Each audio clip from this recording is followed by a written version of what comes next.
Hello guys, ಇವತ್ತು ಮನೆಗೆ chicken ತಂದಿದ್ವಿ. ಏನಾದರೂ ಸ್ಪೆಷಲ್ ಡಿಶ್ ಮಾಡೋಣ ಅಂತ ಯೋಚನೆ ಮಾಡ್ತಾ ಇದ್ವಿ. ಅಷ್ಟೊತ್ತಿಗೆ ನಮ್ಮ ತಲೆಗೆ ಓದಿದ್ದೆ ಬಿರಿಯಾನಿ ಮಾಡೋಣ, ಗ್ರೇವಿ ಮಾಡೋಣ ಅಂತ ಹೇಳಿ.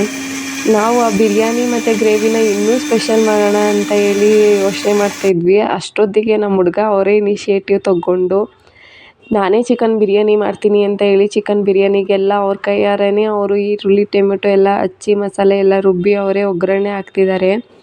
ಏನೇ ಹೇಳಿ ರೆಗ್ಯುಲರಾಗಿ ಮಾಡ್ತಿರೋ ಅಂಥ ಮನೇಲಿರೋ ಹೆಣ್ಮಕ್ಳುಗಳಿಗೆ ಅಪರೂಪಕ್ಕೊಂದಿನ ಅವ್ರ ಗಂಡೀರು ಏನಾದರೂ ಮಾಡಿಕೊಟ್ರೆ ಅದೇ ಒಂಥರ ಪಂಚಾಮೃತ ಥರ ಇರುತ್ತೆ. ಕೊನೆಗೂ ಮಸಾಲೆ ಎಲ್ಲ ಹಾಕಿ ಚಿಕನ್ ಎಲ್ಲ ಹಾಕಿ ಬಿರಿಯಾನಿ ನೀರೆಲ್ಲ ಹಾಕಿ ಬಿರಿಯಾನಿಗೆ ರೆಡಿನೇ ಮಾಡಿದ್ರು. ಒಂದು ಕಡೆ ನಮ್ಮ ಹುಡುಗ ಬಿರಿಯಾನಿ ಟೇಸ್ಟ್ ಮಾಡ್ತಾಯಿದ್ರೆ, ಇನ್ನೊಂದು ಕಡೆ ನಮ್ಮ ಅಕ್ಕ ಗ್ರೇವಿ ಮಾಡ್ತಾಯಿದ್ರು. ಎರಡೂ ಸ್ಮೆಲ್ ಅಂತೂ ಆಹಾ, ಯಾವಾಗ ಕೊಡ್ತಾರೋ ತಿನ್ನೋಕ್ಕೆ ಅನ್ನೋ ಥರ ಇತ್ತು.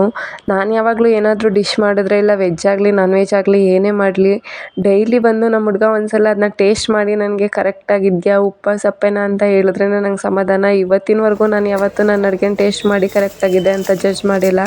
ಬಟ್ ನಮ್ಮ ಹುಡುಗ ಯಾವಾಗಲೂ ಬಂದು ನಾನು ಮಲಗಿರಲಿ ಅವರು ಎಲ್ಲೇ ಇರಲಿ ಅವ್ರು ಬರೋವರೆಗೂ ವೆಯ್ಟ್ ಮಾಡಿ ಅವ್ರಿಗೆ ತಿನ್ನಿಸಿ ಅವ್ರ ಹತ್ರ ಒಪಿನಿಯನ್ ತೊಗೊಂಡೆ ಆ ಡಿಶ್ನ ಎಂಡ್ ಮಾಡೋದು.